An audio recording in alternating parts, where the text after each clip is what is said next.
Well, hello. We are joined by Professor Jessica Hellmann today, Director of the Institute on the Environment at the University of Minnesota. As you know, part of the regional economic development strategy for the greater MSP region is to create jobs and increase our competitiveness over the coming decade by building a new climate economy, an economy that creates solutions the world needs to adapt and mitigate climate change. So Professor Hellmann is a nationally recognized leader on this subject, and she leads an institute providing global leadership in creating a sustainable future. So thanks so much for being with us today. Hi, Peter. It's nice to see you. So the first question, we are having this conversation in the midst of an evolving global pandemic that has done enormous damage to the lives and livelihoods of Minnesotans. Greater MSP is now in the process of shaping a regional recovery effort. And I know recovery is on your mind as well. Mm-hmm. You've been talking about hashtag Build Back Better. And I'm going to actually quote you to you. In a recent message you wrote, quote, "The dogma of returning to normal from the COVID-19 pandemic is not the right way to tackle the problems at hand. Instead, we should be striving towards a new normal that's more sustainable, just, and prosperous than the socioeconomic system we've been living in for the last 50 to 100 years, which is a really powerful statement. So why are you thinking so much about this? And in your view, how can we build back better? What are the opportunities you see coming out of this crisis? Well, Peter, just like Greater MSP, I have been, and a lot of colleagues at the University of Minnesota and partners and friends and people who are future visioning every day. We're interested in how do we build a better future? How do we build something that's economically prosperous, restores our planet, is good for our kids and our grandkids? So we were doing that anyway, and then as you say, this terrible pandemic comes along, which causes great suffering and that we must manage our way through. On the other hand, there is a future on the other side. And if we are smart and thoughtful, we're going to take what we know and what we've been learning, and we're going to apply it right here, right now, while we have the opportunity to do so. And I'm really enamored with, I told you, just said this hashtag Build Back Better. I'm a big Twitter person, or I spend some time on Twitter, probably more than I should. And I saw someone tweet this Build Back Better hashtag, and so I searched on it. And I had been feeling pretty, like many of us, this is my house here in St. Paul. I'm feeling pretty disconnected from people. I'm wondering, where is this going? How can we amplify our voice? Where do I take ideas and put them into play? And so I searched on this hashtag, and it changed my whole perspective, where I discovered that there's this whole community of people who are thinking exactly the same thing, and they're writing under this hashtag Build Back Better. So I've adopted it. Every day I actually get on and search for it, see what things people are saying, and it does put a silver lining on something that's quite otherwise catastrophic. And that could be Build Back Better. It's not just in the environments and sustainability space. That's what I think a lot about. But I think this pandemic is also showing us that all of these things are interrelated. It's not just a public health issue or an employment issue or a sustainability issue or a food safety issue. It's actually the connectedness of all of them. And part of what Build Back Better has to be is recognizing that those things are connected, and that when the vulnerabilities of our economy were largely, or much of that vulnerability is associated with our failure to see those interconnections. Well, that's absolutely right, and a powerful point not to lose. You're thinking about environment and the climate implications of this. So when you think about building back better, what does better look like from that lens? Well, part of what we can see let's say a few things. One is, I hope in this moment we can remember some things that have not been part of the public conversation that need to be. For example, where do these pandemics come from, and how do we make ourselves safe from them? There's an environmental component to that. And maybe in some we might think of that as far away from Minnesota, though there are also emerging infectious diseases in our own backyard associated with our food systems, for example, or wildlife interactions. That's a topic that people weren't talking about or talking about enough, and now we have a chance to do that. So paying attention, that's part of Build Back Better. But really, I think a lot of this concept of Build Back Better is about what kinds of investments are we willing to make in a more resilient future. So that's the opportunity to invest, say, in green infrastructure. A lot of us are being reminded right now about these shared green assets that we have, our parks and preserves and stormwater infrastructure and things like this that are such an important part of how we are actually withstanding this pandemic while we're stuck at home, and part of our wellness, part of what makes our region so appealing. The opportunity to invest in things like renewable energy that will make our future cleaner and provide us with more cost-effective energy sources. One of the things you want to do when you have economic challenges is you want to reduce the recurring costs. Things like renewable energy, they require upfront investment, but they have a long stream of benefits thereafter. So we want to invest in things like that.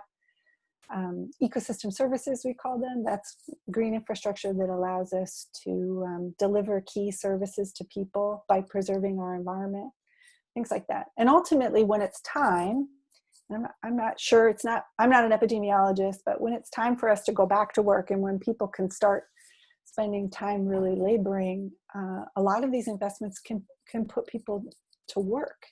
Will require labor to get done, which is something we probably are going to need to get our economy turned back on again too.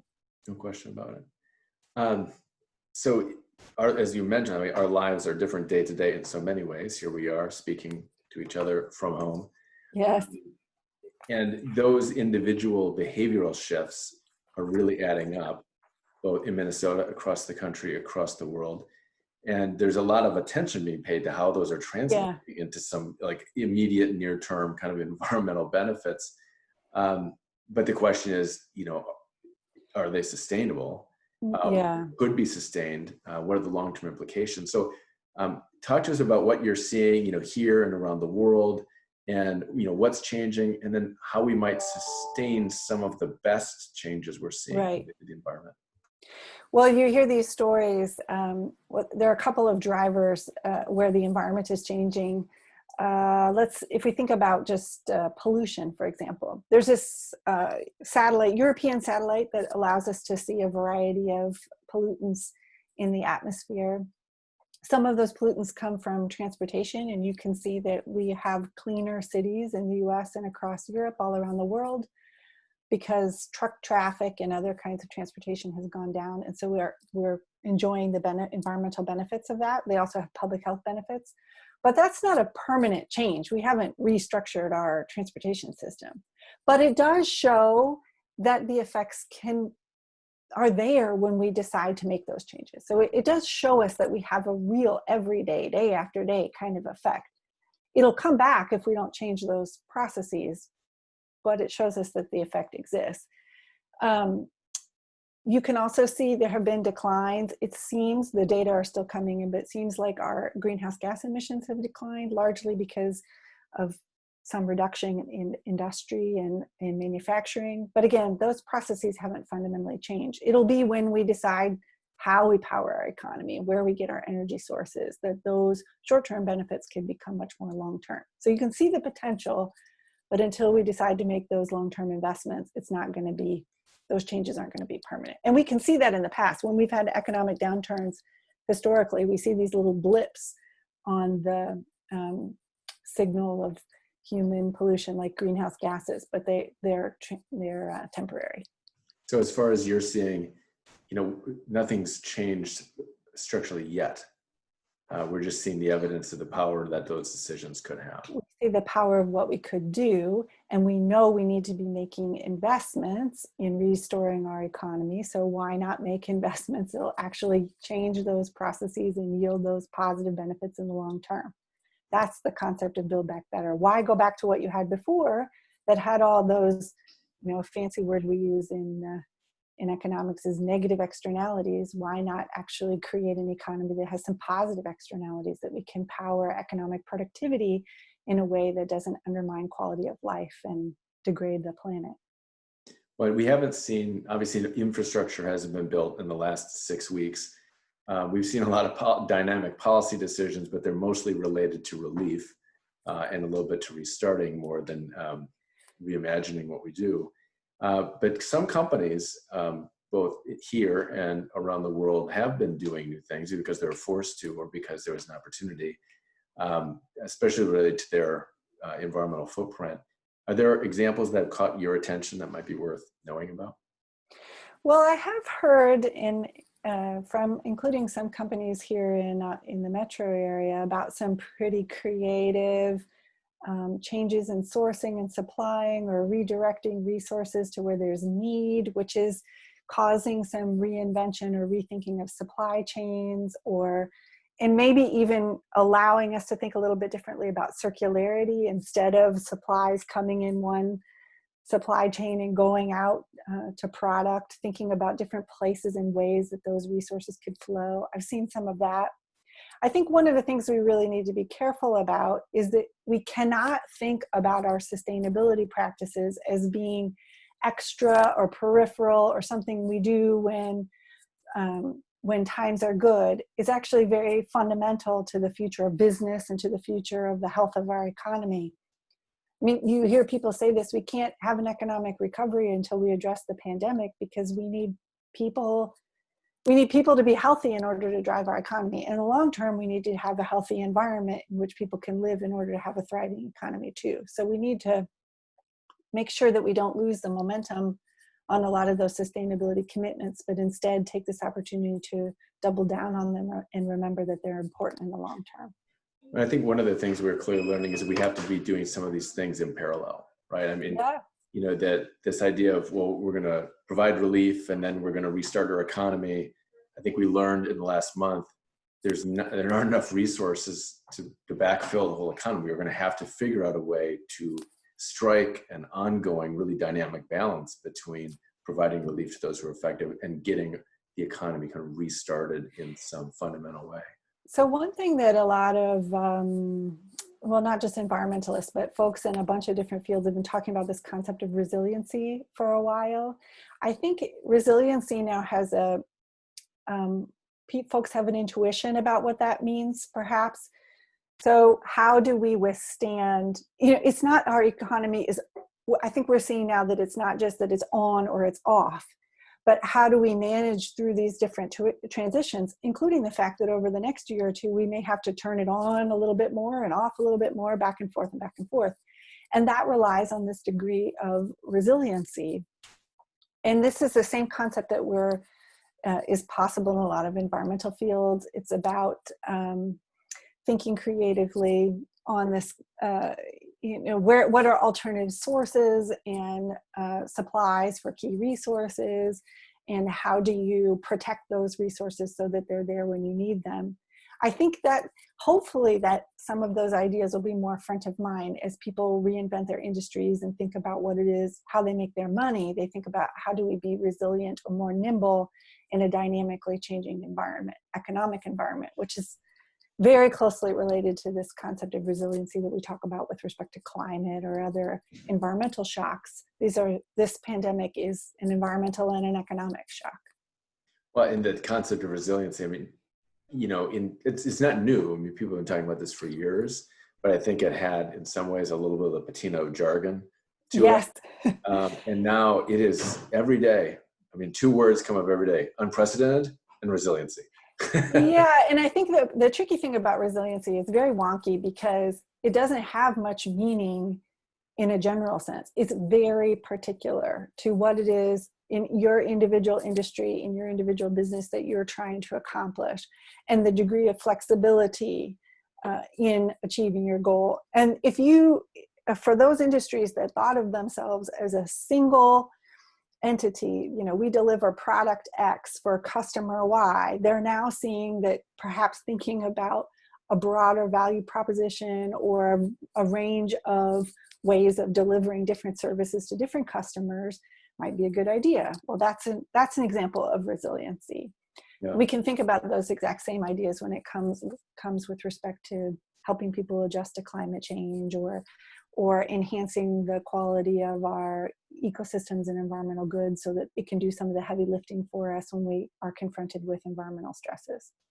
Well, you're hitting on this idea of interdependence and the kind of maybe awareness of interdependence, which is a fundamental environmental concept, right? And the way ecosystems work. I mean, I think about the global, how much more aware we've all been made about the global relationships we have, and that is the nature of the pandemic and how this began. On the positive side, Many organizations have been using a global construct Yes. when it comes to the United Nations Sustainable Development Goals as a framework to think about their own, what they're going to do and how that connects to the global work. Tell us how you're collaborating with companies in MSP in Minnesota to use the UN SDGs. Yeah, and I'm going to sneak in here, Peter. I'm also going to say that I think the globalization or the global component of this pandemic too is also something that we need to pay careful attention to. I know private industry and many of the large corporate leaders in the Twin Cities metro are global companies. It's the idea that the world is interconnected is very natural to them. I hope that the way that we come out of this pandemic reminded that global collaboration and interconnectedness is a good quality.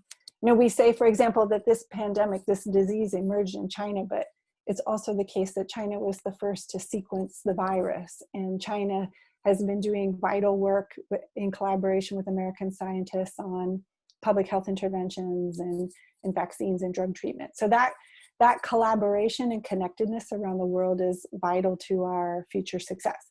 So segue to Sustainable Development Goals.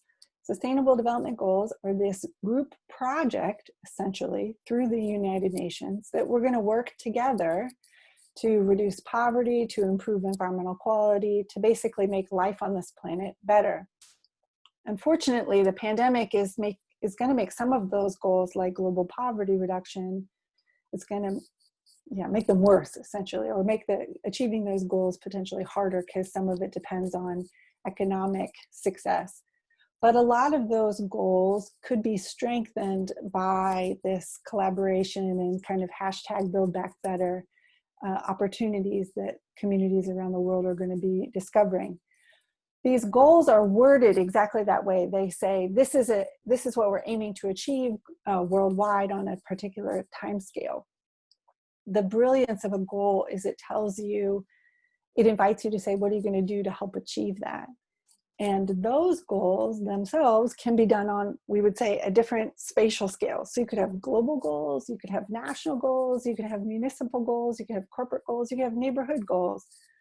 So in an individual neighborhood, people can be working on sustainable development goals in a very similar kind of way, in a very localized way to what's going on globally on exactly the same goal. And we're starting to see some progress and some interest here in Minnesota, both in the private sector and I think also in sort of municipal life, about contributing to the UN Sustainable Development Goals. It makes your local world better, but it also keeps you connected to this broader global community that's all striving in the same positive direction. Well, I mean, that's not dissimilar from the way we've been thinking about the regional economic development strategy, that, there are 9 objectives, one of them being new climate economy, racial inclusion, job growth, talent migration, housing affordability, and they're interrelated, and it's kind of everybody's work, right? It takes it all working together. Well, and when you think of them as what you're trying to achieve in each of those areas, instead of them topically, by having a goal, you have to take concrete steps in order to get closer and closer to that goal. I'm trying to convince academics to think this way too, that it's not just that you work on climate change, but how does your research or your activities actually contribute toward getting us closer to achieving that goal. And so it also necessitates collaboration across the public and private sectors, municipal organizations, and so on and so forth, community groups, which is exactly what we'll need in order to have that resilient economy and build back better. The boundaries are being blurred. That's one of the things that's going on. I hope so. Gosh, we know how to do better. The question is, do we have the political will? Do we have the ability to coordinate and work together? Are we going to trust one another? Are we going to lean in, or are we going to be fearful? So it's fearful time. Let's hope that we don't have fear as an answer to a fearful situation. Let's hope, period. Thanks for the conversation. Thanks for everything you're doing. And I think we've got some good work to do together over the coming months. Kudos to you and Greater MSP and all of your members for the amazing things that we do. And I am hopeful about the future. I'm nervous about today and tomorrow, But I think if we can have a growth mindset and look beyond that, it really is possible. And history tells us that trying times often lead to substantial social progress. All right, well, here's to progress. Thank you, Professor.